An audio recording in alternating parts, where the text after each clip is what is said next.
vertically upwards. Or when we throw any object in upward direction, okay, as soon as the ball leaves my hand, its velocity will be maximum.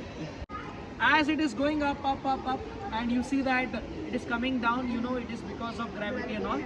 But before that, when it is traveling in upward direction, okay, its velocity continuously goes on decreasing. Okay, and at the maximum height, it will come to rest. Means that whenever you throw any object upwards, its velocity goes on decreasing. Yes, and finally its velocity will be zero. So initial velocity will be maximum, final velocity will be zero. This is the case when an object is thrown upwards. And these all situations will be given in numericals. They will give the mass of this ball. Initial velocity they will give, but final velocity they will not give. Because you should be knowing the topic that whenever an object is thrown upwards, final velocity is zero. And as the velocity is decreasing, so acceleration will also be negative.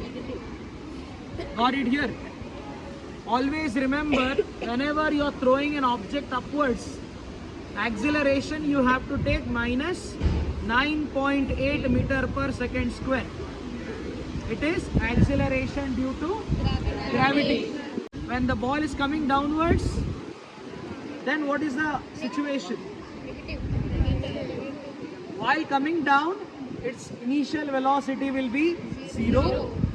Final velocity before I catch it, that will be maximum. And as the velocity is increasing while coming down, we say that acceleration is positive.